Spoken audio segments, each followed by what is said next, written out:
ಸನ್ಮಾನ್ಯ ಗೆಳೆಯರೇ, ಇಂದು ಮೈಸೂರಿನ ಸಂಸದರಾಗಿರ್ತಕ್ಕಂಥ ಸನ್ಮಾನ್ಯ ಪ್ರತಾಪ್ ಸಿಂಗ್ ಅವರು ಇಂದು ಪತ್ರಿಕಾಗೋಷ್ಠಿಯನ್ನು ಕರೆದು ಒಂದು ಹೇಳಿಕೆಯನ್ನು ನೀಡಿದ್ದಾರೆ. ಅದು ಸನ್ಮಾನ್ಯ ಮುಖ್ಯಮಂತ್ರಿಗಳಾಗಿರ್ತಕ್ಕಂಥ ಸಿದ್ದರಾಮಯ್ಯನ ವಿರುದ್ಧ ಮಾತನಾಡಿದ್ದಾರೆ. ಕಾರಣ ಇಷ್ಟೇ, ನಿನ್ನೆ ದಲಿತ ಸಂಘರ್ಷ ಸಮಿತಿಯ ಒಡನಾಡಿಗಳಾಗಿರ್ತಕ್ಕಂಥ ಶ್ರೀ ಲಕ್ಷ್ಮೀನಾರಾಯಣ ನಾಗವರ್ ಅವರ ನೇತೃತ್ವದಲ್ಲಿ ಮೈಸೂರಿನಲ್ಲಿ ಒಂದು ಕಾರ್ಯಕ್ರಮವನ್ನು ಆಯೋಜಿಸಲಾಗಿತ್ತು. ಆ ಕಾರ್ಯಕ್ರಮ ಒಂದು ಬೌದ್ಧ ಸಮಾಜದ ನಿರ್ಮಾಣಕ್ಕೆ ಸಂಕಲ್ಪವನ್ನು ಮಾಡತಕ್ಕಂಥ ಒಂದು ಸಾಮಾಜಿಕ ಚಳವಳಿಯ ಒಂದು ಭಾಗವಾಗಿ ಆ ಕಾರ್ಯಕ್ರಮವನ್ನು ಆಯೋಜನೆ ಮಾಡಿದರು. ಆ ಕಾರ್ಯಕ್ರಮದಲ್ಲಿ ಸನ್ಮಾನ್ಯ ಮುಖ್ಯಮಂತ್ರಿಗಳಾಗಿರ್ತಕ್ಕಂಥ ಸಿದ್ದರಾಮಯ್ಯನವರು ಮತ್ತು ದಲಿತ ಸಮುದಾಯದ ಒಡನಾಡಿಗಳು ಹಾಗೂ ಸಾಮಾಜಿಕ ನ್ಯಾಯದ ಒಂದು ಚಿಂತಕರಾಗಿರ್ತಕ್ಕಂಥ ರಾಜ್ಯದ ಲೋಕೋಪಯೋಗಿ ಸಚಿವರಾಗಿರ್ತಕ್ಕಂಥ ಸನ್ಮಾನ್ಯ ಡಾಕ್ಟರ್ ಎಚ್ ಸಿ ಮಹದೇವಪ್ಪನವರು ಕೂಡ ಈ ಕಾರ್ಯಕ್ರಮದಲ್ಲಿ ಭಾಗವಹಿಸಿದರು. ಈ ಕಾರ್ಯಕ್ರಮವನ್ನು ಉದ್ಘಾಟನೆ ಮಾಡುವ ಮೂಲಕ ಸನ್ಮಾನ್ಯ ಮುಖ್ಯಮಂತ್ರಿಗಳು ತಮ್ಮದೇ ಆಗ್ತಕ್ಕಂಥ ಶೈಲಿಯಲ್ಲಿ ಒಂದು ಡಾಕ್ಟರ್ ಬಾಬಾ ಸಾಹೇಬ್ ಅಂಬೇಡ್ಕರ್ ಅವರ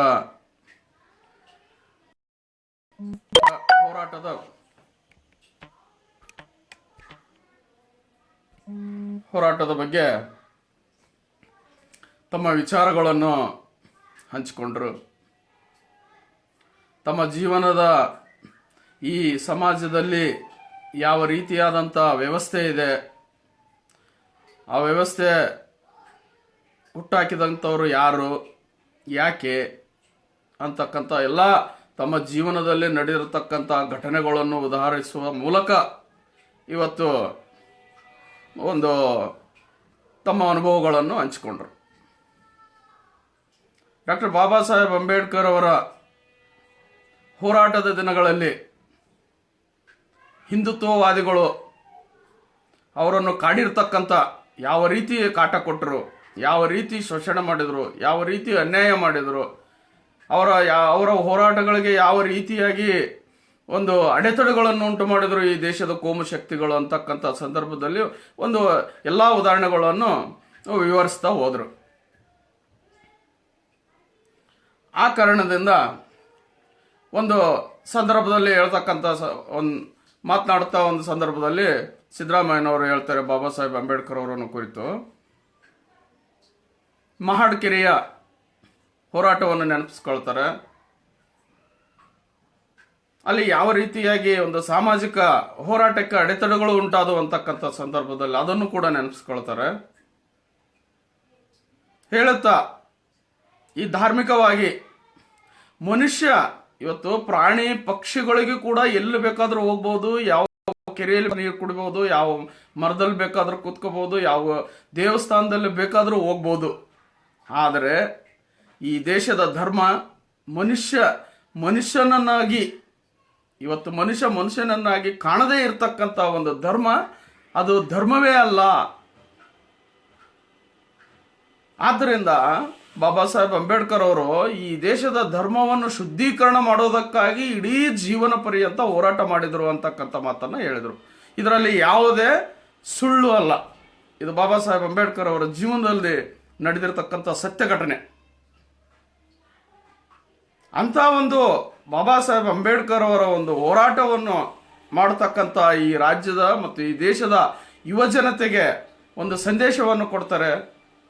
ಯಾವ ಕೋಮು ಶಕ್ತಿಗಳು, ಯಾವ ಜಾತಿವಾದಿಗಳು, ಯಾವ ಕೋಮುವಾದಿಗಳು ಆ ಶಕ್ತಿಗಳು ಬಾಬಾ ಸಾಹೇಬ್ ಅಂಬೇಡ್ಕರ್ ಹೋರಾಟಕ್ಕೆ ಅಡ್ಡಿಯನ್ನು ಪಡಿಸಿದ್ರು, ಅಂತಹ ಶಕ್ತಿಗಳ ಜೊತೆ ಇವತ್ತು ದಲಿತರು ಯಾವುದೇ ಕಾರಣಕ್ಕೂ ಹೋಗಬಾರ್ದು ಅಂತಕ್ಕಂಥ ಸಂದೇಶವನ್ನು ಕೊಟ್ಟರು. ಇದರಲ್ಲಿ ಯಾವುದೇ ರೀತಿಯಾದಂಥ ತಪ್ಪು ನಾವು ಹುಡುಕೋದಕ್ಕೆ ಆಗೋದಿಲ್ಲ. ಆದರೆ ಇವತ್ತು ಮೈಸೂರಿನ ಸಂಸದರಾಗಿರ್ತಕ್ಕಂಥ ನಾವು ಅವರನ್ನು ಅಕ್ಷರ ಭಯೋತ್ಪಾದಕರಂತಲೇ ಕರಿತೀವಿ. ಒಂದು ಧಾರ್ಮಿಕ ಒಂದು ಹಿನ್ನೆಲೆಯಲ್ಲಿ ಆ ಮನುಷ್ಯನ ವ್ಯಕ್ತಿತ್ವ, ಆ ಮನುಷ್ಯ ಬಂದಿರತಕ್ಕಂಥ ದಾರಿ ನಾವೆಲ್ಲ ಗಮನಿಸಿದಾಗ ಇವತ್ತು ಆ ಸಂಸದನಾಗಿರ್ತಕ್ಕಂಥದ್ದು ಒಂದು ಅಕ್ಷರ ಭಯೋತ್ಪಾದನೆಯ ಮೂಲಕ ಇವತ್ತು ಸಂಸದನಾಗಿದ್ದಾನೆ ಅಂತೇಳಿ ನಮ್ಮೆಲ್ಲರಿಗೂ ಗೊತ್ತಿರತಕ್ಕಂಥ ಸಂಗತಿ. ಆದ್ದರಿಂದ ಅವರು ಇವತ್ತು ಸಿದ್ದರಾಮಯ್ಯನವರು ಅಂಬೇಡ್ಕರ್ ಅವರ ಬಗ್ಗೆ ಮಾತನಾಡತಕ್ಕಂಥ ಯಾವುದೇ ನೈತಿಕತೆ ಇಲ್ಲ ಅಂತ ಹೇಳ್ತಾರೆ. ಸ್ವಾಮಿ ಪ್ರತಾಪ್ ಸಿಂಹ ಅವರೇ, ನಿಮಗೆ ಯಾವ ನೈತಿಕತೆ ಇದೆ ಡಾಕ್ಟರ್ ಬಾಬಾ ಸಾಹೇಬ್ ಅಂಬೇಡ್ಕರ್ ಅವರ ಬಗ್ಗೆ ಮಾತನಾಡೋದಕ್ಕೆ? ನಿಮಗೆ ನೈತಿಕತೆ ಇದೆಯಾ? ಅನೇಕ ಉದಾಹರಣೆಗಳನ್ನು ಕೊಟ್ಕೊತಾ ಹೋಗ್ತೀರಾ. ಏನದು ಉದಾಹರಣೆ? ವಿ ಪಿ ಸಿಂಗ್ ಅವ್ರ ಹೆಸರು ಹೇಳೋದಕ್ಕೆ ನಿಮಗೆ ನಾಚಿಕೆ ಆಗಲ್ವಾ? ವಿ ಪಿ ಸಿಂಗ್ ಅವ್ರ ಹೆಸರು ಪ್ರಸ್ತಾಪ ಮಾಡೋದಕ್ಕೆ ನಿಮಗೆ ಯೋಗ್ಯತೆ ಇದೆಯಾ? ನಿಮಗೆ ಯಾವ ವಿ ಪಿ ಸಿಂಗ್ ಅವರು ಈ ದೇಶಕ್ಕೆ ಶೋಷಿತ ಸಮುದಾಯಗಳಿಗೆ, ಹಿಂದುಳಿದ ವರ್ಗಗಳಿಗೆ, ಅಲ್ಪಸಂಖ್ಯಾತ ಸಮುದಾಯಕ್ಕೆ ಮೀಸಲಾತಿಯನ್ನು ಒಂದು ಔದ್ಯೋಗಿಕವಾಗಿ ಆಗಲಿ ಅಥವಾ ಶೈಕ್ಷಣಿಕವಾಗಿ ಆಗಲಿ ಆರ್ಥಿಕವಾಗಿ ಆಗಲಿ ಇಂಥ ವಿಷಯಗಳಲ್ಲಿ ಅವರು ಒಂದು ಮೀಸಲಾತಿಯನ್ನು ಕೊಡಬೇಕಂತಕ್ಕಂಥ ವಿಚಾರದಲ್ಲಿ ಮಂಡಲ ಆಯೋಗದ ವರದಿಯನ್ನು ಜಾರಿಗೆ ತರ್ತಕ್ಕಂಥ ವಿಷಯದಲ್ಲಿ ಇವತ್ತು ಇಡೀ ಆ ವ್ಯವಸ್ಥೆಯನ್ನು ಮಂಡಲ ವರದಿಯ ಆಯೋಗದ ಶಿಫಾರಸುಗಳನ್ನು ವಿರೋಧ ಮಾಡುವುದರ ಮೂಲಕ ನೀವು ಅಡ್ವಾಣಿ ಅವರ ನೇತೃತ್ವದಲ್ಲಿ ಇಡೀ ದೇಶದ ತುಂಬ ರಾಮರಥಯಾತ್ರೆ ಮಾಡಿದ್ದು ಇದು ಯಾರಿಗೂ ನೆನಪಿಲ್ಲ ಅಂತ ಅನ್ಕೊಂಡಿದ್ದೀರಾ? ವಿ ಪಿ ಸಿಂಗ್ ಅವರು ಅಧಿಕಾರ ಯಾಕೆ ಕಳ್ಕೊಂಡ್ರು? ಯಾರಿಗೋಸ್ಕರ ಕಳ್ಕೊಂಡ್ರು? ಅವರನ್ನು ಅಧಿಕಾರದಿಂದ ಇಳಿಸಿರ್ತಕ್ಕಂಥ ಕೋಮು ಶಕ್ತಿಗಳು ಯಾರು? ಮೀಸಲಾತಿ ವಿರೋಧಿಗಳು ಯಾರು? ಅಂತ ಒಬ್ಬ ಸಾಮಾಜಿಕ ನ್ಯಾಯದ ಪರಿಕಲ್ಪನೆ ಇರತಕ್ಕಂಥ ವಿ ಪಿ ಸಿಂಗ್ ಅವರನ್ನು ಇವತ್ತು ಈ ದೇಶಕ್ಕೆ ಸಾಮಾಜಿಕ ನ್ಯಾಯವನ್ನು ಕೊಡಬೇಕಂತ ತುಡಿತಾ ಇರತಕ್ಕಂಥ ಒಬ್ಬ ನಾಯಕನನ್ನು ಅಧಿಕಾರದಿಂದ ಇಳಿಸಿ ಇವತ್ತು ಅವರ ಹೆಸರನ್ನು ಹೇಳ್ತಕ್ಕಂಥ ನೈತಿಕತೆ ನಿಮಗಿದೆಯಾ? ನಾಚಿಕೆ ಆಗಲ್ಲ ಅವ್ರ ಹೆಸರು ತಗೊಳ್ಳೋದಕ್ಕೆ? ಬಾಬಾ ಸಾಹೇಬ್ ಅಂಬೇಡ್ಕರ್ ಬಗ್ಗೆ ಮಾತಾಡ್ತೀರಿ ನೀವು, ನಿಮಗೇನಿದೆ ನೈತಿಕತೆ? ಇವತ್ತು ಬಾಬಾ ಸಾಹೇಬ್ ಅಂಬೇಡ್ಕರ್ ಅವರು ಪರಿನಿರ್ವಾಣ ಆಗಿರ್ತಕ್ಕಂಥ ದಿನ. ಇವತ್ತು ಉಮಾಭಾರತಿ, ಅಡ್ವಾಣಿ ಅವರು, ಅಶೋಕ್ ಸಿಂಗಲ್ ಅವರು ಮತ್ತು ತೊಗಾಡಿ ಅಂತ ಕೋಮುವಾದಿ ಶಕ್ತಿಗಳು ಬಾಬ್ರಿ ಮಸೀದಿಯನ್ನು ಕೆಡವಿದ್ರು. ಅವತ್ತೇ ನೀವು ಈ ದೇಶದಲ್ಲಿ ದುಷ್ಕೃತ್ಯಗಳು, ವಿಧ್ವಂಸಕ ಕೃತ್ಯಗಳನ್ನು ಮಾಡತಕ್ಕಂಥ ಸಂದರ್ಭದಲ್ಲಿ ಬಾಬಾ ಸಾಹೇಬರು ಪರಿನಿರ್ವಾಣ ಮಾಡಿರ್ತಕ್ಕಂಥ ಒಂದು ದಿನವೇ ಬೇಕಾಗಿತ್ತಾ ನಿಮಗೆ? ನಾಚಿಕೆ ಆಗಲ್ಲ ನಿಮಗೆ ಬಾಬಾ ಸಾಹೇಬ್ ಅಂಬೇಡ್ಕರ್ ಬಗ್ಗೆ ಮಾತಾಡೋಕ್ಕೆ? ಯೋಗ್ಯತೆ ಇಲ್ವಾ ನಿಮಗೆ? ನೀವು ಆತ್ಮಸಾಕ್ಷಿಯಾಗಿ ಯೋಚನೆ ಮಾಡಬೇಕಾಗ್ತದೆ. ಸಿದ್ದರಾಮಯ್ಯನವರಲ್ಲ. ಈ ಸಿದ್ದರಾಮಯ್ಯನವರು ಸಾಮಾಜಿಕ ನ್ಯಾಯಕ್ಕಾಗಿ ಕರ್ನಾಟಕದಲ್ಲಿ ಹುಟ್ಟಿರ್ತಕ್ಕಂಥ ವ್ಯಕ್ತಿ. ಇವತ್ತು ದೇವರಾಜ ಅರಸರು ಈ ದೇಶಕ್ಕೆ, ಈ ರಾಜ್ಯಕ್ಕೆ ಸಾಮಾಜಿಕ ನ್ಯಾಯವನ್ನು ಕೊಟ್ಟರು. ಅದರ ನಂತರ ಈ ರಾಜ್ಯದಲ್ಲಿ ಇವತ್ತು ನಿಮ್ಮ ಯಡಿಯೂರಪ್ಪನವರ ಆಡಳಿತದಲ್ಲಿ ಸತ್ತು ಹೋಗಿರ್ತಕ್ಕಂಥ ಸಾಮಾಜಿಕ ನ್ಯಾಯಕ್ಕೆ ಇವತ್ತು ಜೀವವನ್ನು ತುಂಬಿದ್ದಾರೆ ಅಂತಕ್ಕಂದ್ರೆ ಅದು ಇವತ್ತು ಸಿದ್ದರಾಮಯ್ಯನವರು ಅಂತಕ್ಕಂಥದ್ದು ನಿಮ್ಮಂಥ ಕೋಮುವಾದಿಗಳು ಮೊದಲು ಅರ್ಥ ಮಾಡ್ಕೋಬೇಕಾಗ್ತದೆ. ಪ್ರತಾಪ್ ಸಿಂಹ ಅವರೇ, ಏನೆಲ್ಲ ಏಕವಚನದಲ್ಲಿ ಮಾತಾಡ್ತೀರಾ? ಯೋಗ್ಯತೆ ಇದೆಯಾ ನಿಮಗೆ ಸಿದ್ದರಾಮಯ್ಯನ ಬಗ್ಗೆ ಏಕವಚನದಲ್ಲಿ ಮಾತಾಡೋದಕ್ಕೆ? ಏನ್ ತಿಳ್ಕೊಂಡಿದ್ದೀರಾ ನೀವು ಅಂಬೇಡ್ಕರ್ ಬಗ್ಗೆ ಮಾತಾಡೋಕ್ಕೆ? ನಿಮಗೇನು ನೈತಿಕತೆ ಇದೆ ಅನ್ನೋದು ಮೊದಲು ಹೇಳಿ. ಯಾರು ಈ ದೇಶದಲ್ಲಿ ಅಂಬೇಡ್ಕರ್ಗೆ ವಿರೋಧ ಮಾಡಿದ್ರು? ಕಾಂಗ್ರೆಸ್ ಇಲ್ಲ. ಹಿಂದುತ್ವವಾದಿಗಳು ಅಂದ್ರೆ ಅದು ಯಾವುದೇ ಪಕ್ಷದಲ್ಲಿರಲಿ, ಯಾವುದೇ ಕೋಮುವಾದಿ ಮನಸ್ಥಿತಿ ಇರತಕ್ಕಂಥ ವ್ಯಕ್ತಿ ಅವನು ಯಾವನೇ ಪಕ್ಷದಲ್ಲಿದ್ರು ಕೂಡ ಅವನು ದುಷ್ಟನೇ. ಇವತ್ತು ಕಾಂಗ್ರೆಸ್ ಹಂಗೆ ಮಾಡಿತು, ಕಾಂಗ್ರೆಸ್ಸಿನ ಬಗ್ಗೆ ಮಾತಾಡ್ತಕ್ಕಂಥವ್ರು ಈ ಹಿಂದೆ ಇವತ್ತು ಬ್ರಿಟಿಷರ ಜೊತೆ ಹೊಂದಾಣಿಕೆ ಮಾಡಿಕೊಂಡು ಈ ದೇಶಕ್ಕೆ ಸ್ವಾತಂತ್ರ್ಯ ಸಿಗಬಾರ್ದು ಅಂತ ಹೇಳಿ ಬ್ರಿಟಿಷರ ಜೊತೆ ಹೊಂದಾಣಿಕೆ ಮಾಡಿರ್ತಕ್ಕಂಥದ್ದು ಯಾರು ಮಾಡಿದ್ರು? ಹಿಂದುತ್ವವಾದಿಗಳು ಮಾಡಲಿಲ್ವಾ? ಅವಾಗ ನಿಮಗೆ ಇದೆಯೇ ಇತಿಹಾಸದ ಜ್ಞಾನ ಇರಲಿಲ್ವಾ? ನಾಚಿಕೆ ಆಗಬೇಕು ನಿಮಗೆ ಇತಿಹಾಸವನ್ನು ತಿರ್ಚಿ ಮಾತಾಡೋದಕ್ಕೆ. ಅಂಬೇಡ್ಕರ್ ಬಗ್ಗೆ ಮಾತಾಡ್ತೀರಾ ಪ್ರತಾಪ್ ಸಿಂಹ ಅವರೇ? ನೀವು ಏನ್ ಮಾಡಿದ್ದೀರಾ? ಏನ್ ಮಾಡಿದ್ದೀರಾ ಬಾಬಾ ಸಾಹೇಬ್ ಅಂಬೇಡ್ಕರ್ ಅವ್ರಿಗೆ?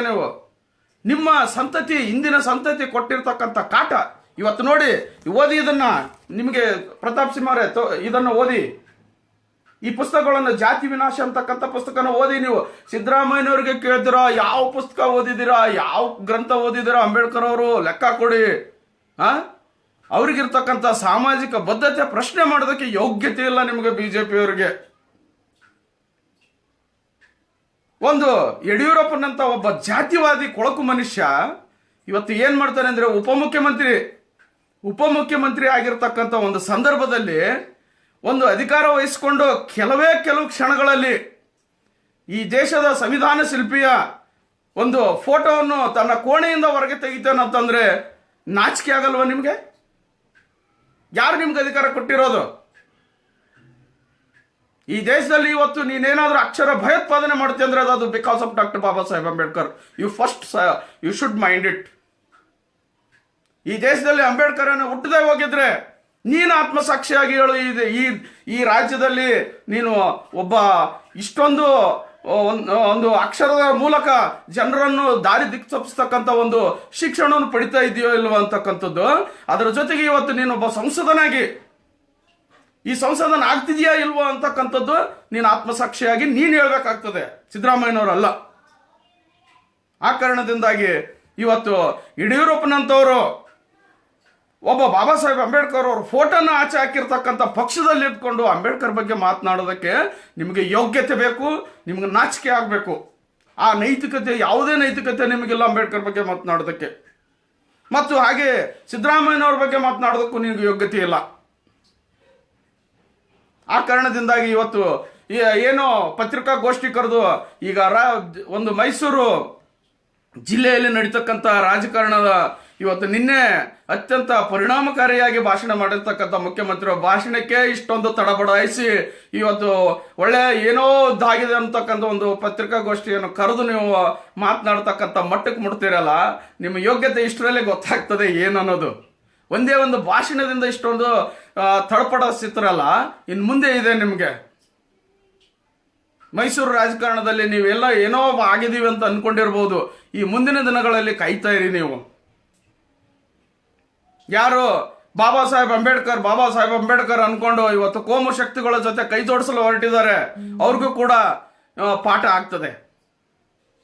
ಅದರಲ್ಲಿ ಕೂಡ ಈ ಬಿಜೆಪಿಯವರು ಸಮಯ ಸಾಧಕತನ ರಾಜಕಾರಣದಿಂದ ದಲಿತರನ್ನು ಒಳಗಾಕೊಂಡು ಆಮೇಲೆ ನಂತರ ಯಾವ ರೀತಿಯಾಗಿ ನಡೆಸ್ಕೊಳ್ತಾರೆ ಅಂತಕ್ಕಂಥದ್ದು ಅನೇಕ ಉದಾಹರಣೆಗಳಿವೆ.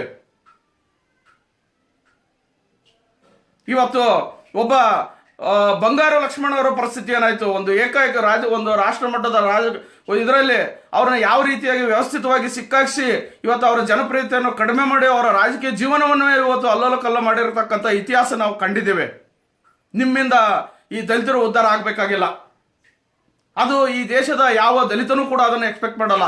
ಯಾರೋ ಸಮಯ ಸಾಧಕ ರಾಜಕಾರಣ ಮಾಡೋದಕ್ಕಾಗಿ ಯಾವುದೋ ಪೂರ್ವಾಗ್ರಹ ಪೀಡಿತ ಮನಸ್ಥಿತಿಯಿಂದ ಒಂದು ನಿಮ್ಮ ಪಕ್ಷವನ್ನು ಸೇರೋದಕ್ಕೆ ಬಂದಿರಬಹುದು, ಆದರೆ ಅವರು ಯಶಸ್ವಿ ಆಗೋದಕ್ಕೆ ಸಾಧ್ಯವಿಲ್ಲ. ಅದಕ್ಕೆ ನೀವೇ ಮುಳ್ಳಾಗ್ತೀರಿ ಅಂತಕ್ಕಂಥದ್ದು ಕೂಡ ನಾನು ಇವತ್ತೇ ಹೇಳ್ತೀನಿ. ಈ ಮಾತನ್ನು ನೀವು ನೆನಪಿನಲ್ಲಿ ಇಟ್ಕೊಡಿ ಪ್ರತಾಪ್ ಸಿಂಗ್ ಅವರೇ.